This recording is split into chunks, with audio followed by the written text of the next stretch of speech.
Hi, and welcome to This Week in Ames. On today's show, we'll check in with the Public Works Department.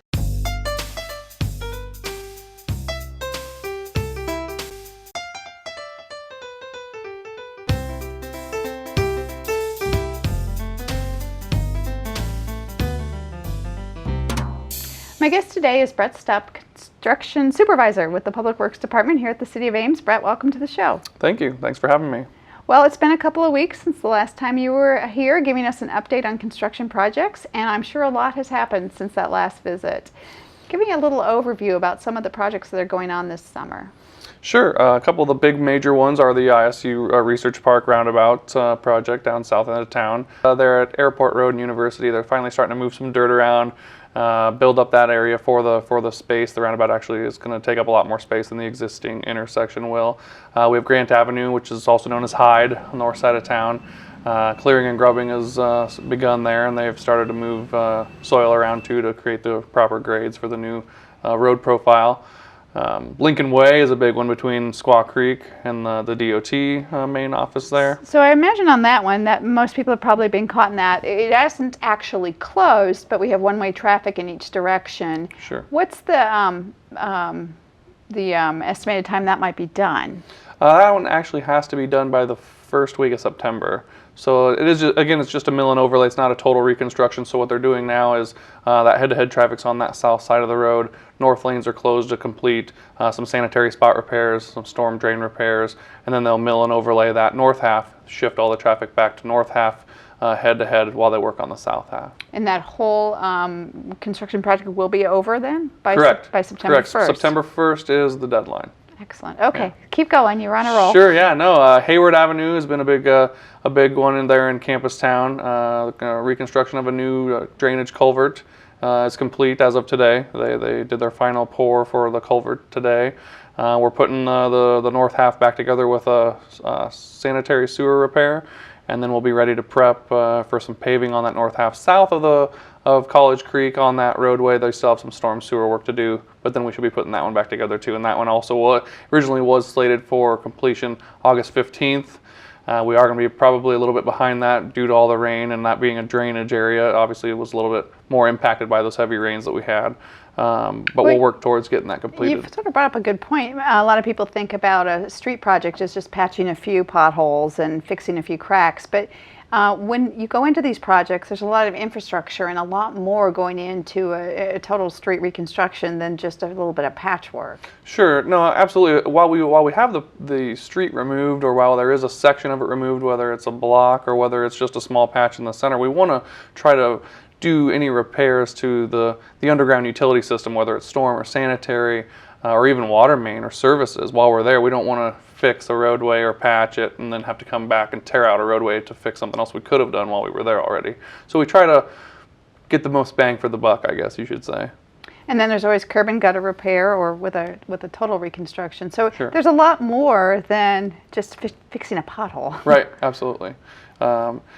A lot of times potholes develop or sections of pavement that deteriorate before other portions of roadway deteriorate because there's an issue underneath. Now, whether that's poor subgrade preparation from before or whether an underground storm utility might have been leaking and then adding to the erosion underneath the roadway, which has caused the problem in the first place. So again, we want to do the right amount of work to get it done so we don't have to come back and bother it for 25 or 30 years. I know I've asked you that before. So it is inconvenient if you live on one of these routes or you drive them frequently, but it shouldn't happen very often. Correct. How long is the average street reconstruction expected to last? That's again about the 25 to 30 year mark is what we're looking for, especially on these full reconstructions. Now, obviously, if we're patchworking something together for maybe just a short time period because maybe we're waiting for some more bond money or other grant sources, then we might just patch something together to make it work for now. But if it's a full reconstruction, then we want to make sure that it's 25 to 30 years before we come back, which is also why, like I alluded to before,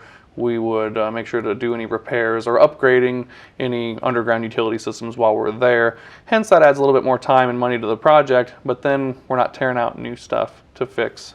underground And I issues. also know that when you do a little patchwork sometimes to some streets, it's because something might be planned in the future, an expansion, or you're going to do something a little different, and you're just really trying to get by until you can work on that bigger project. Right, absolutely. We don't want to waste public funding dollars to put in this great new roadway that we plan to tear out to widen it, in another 5 years. So we have to be conscious of what we're spending our dollars on.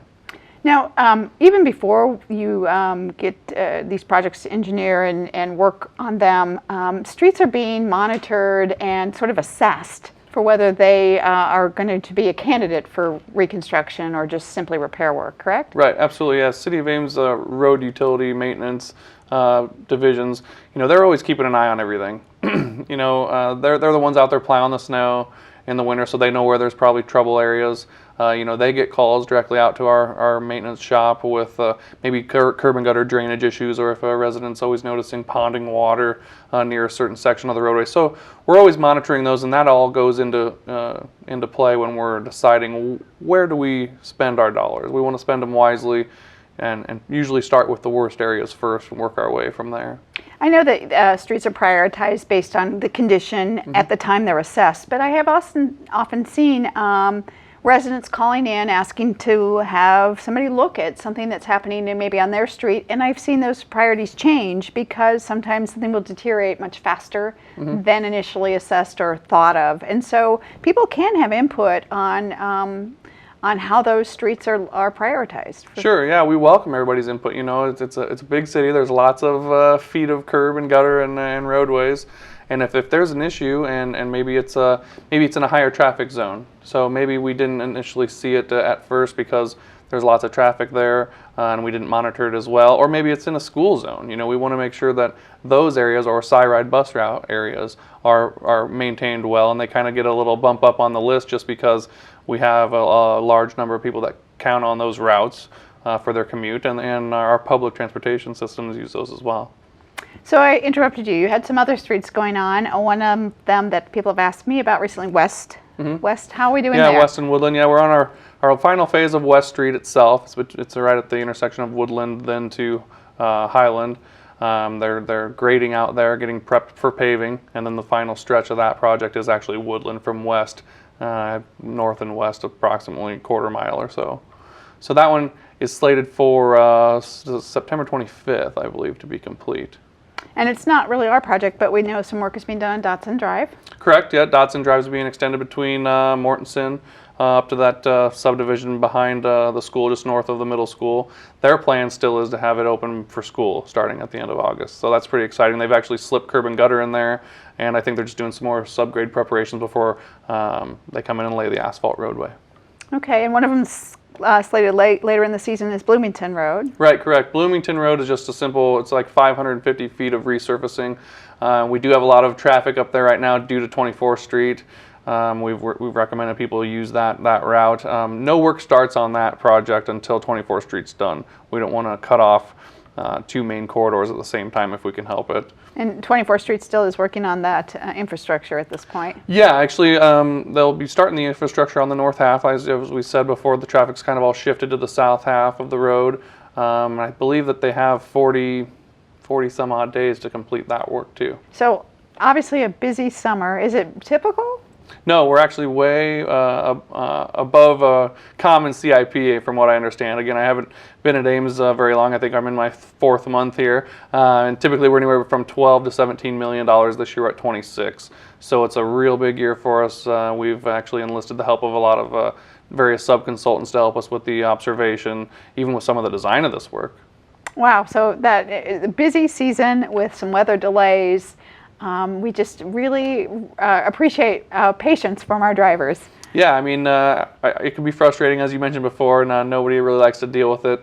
But at the end of the day, it's a little bit of inconvenience for a long-term success timeline. So 20 to 30 years for a little 1-month inconvenience, or even if it's several, should pay off in the end, hopefully. So Brett, if people want more information about these construction projects, where do you direct them?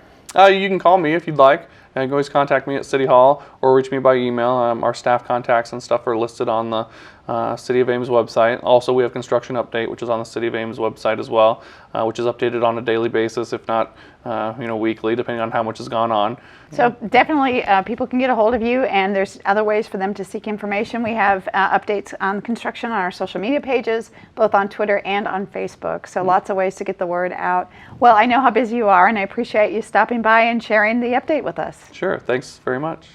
Again, if you want more information about construction projects, go to our website at cityofames.org/construction. That, as you learned, is updated almost daily, but definitely weekly basis on what projects are going on in Ames and where there might be detours. Also, some other information as we get into August. Remember, it's National Night Out on Tuesday, August 4th. That's at Banshell Park. That's a great opportunity to meet your neighbors, learn some crime prevention strategies, and just get out and have some fun. Some other things, if you're interested in volunteering, remember the City of Ames has several boards and commissions, and right now we have 2 openings on 2 of our different commissions. You could get more information on that at our website at cityofames.org. Well, that's our show for today. Thanks for watching, and tune in next week for This Week in Ames.